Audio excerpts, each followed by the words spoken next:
সবাইকে নমস্কার, সবাইকে আসসালামু আলাইকুম। অনেক অনেক ভালোবাসা। আজকে ভিডিওটা বানাচ্ছি যারা নিজের প্রয়োজনে আর অপ্রয়োজনে ভাট ভাট করে মিউট করছেন তাদের জন্য এই লাইভটা বানাচ্ছি। যারা ইউটিউব লাইভ চালানোর সময় ভাট ভাট করে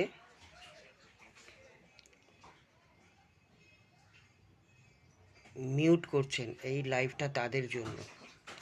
আপনারা আমাকে কমেন্টে লিখে যাবেন, আপনারা যারা মিউট করেন, শুধুমাত্র যারা কথায় কথায় মিউট করেন তারা লিখে যাবেন যে আপনাদের টপ হায়েস্ট কত ওঠে। ওই 1-2 থেকে 8-10, এর বেশি আর ওঠে না। 1-2 থেকে 8-10, এর বেশি আর ওঠে না।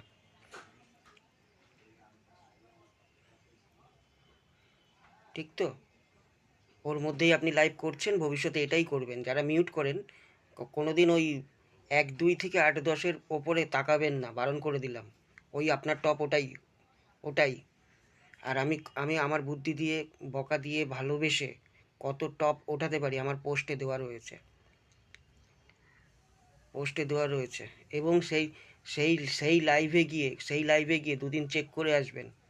আমি তো ভুল বলতেও পারি। সেই লাইভে গিয়ে দুদিন চেক করে আসবেন কবার মিউট করছে। আপনি বলতেই পারেন আমার কাজ আছে, প্রবলেম আছে, অসুবিধা আছে, সুবিধা আছে, আমিও মেনে নিলাম, আছে। তো ওই সময়টা লাইভে আসার দরকার কি? 1 ঘন্টা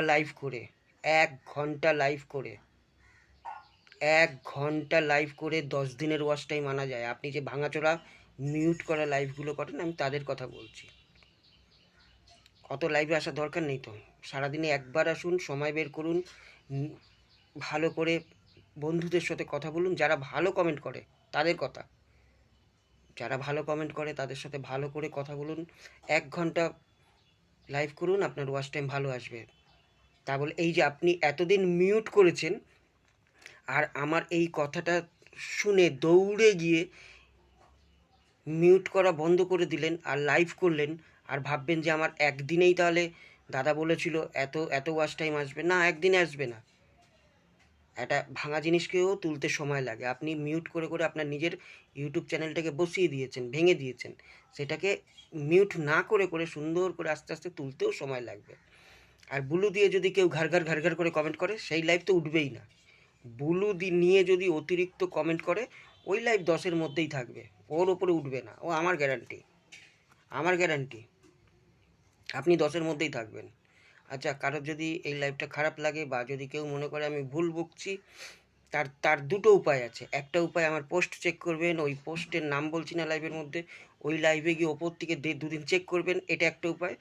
আর একটা উপায় হচ্ছে, আমি আপনার কাছে সরি, আপনার যদি ভালো না লেগে থাকে।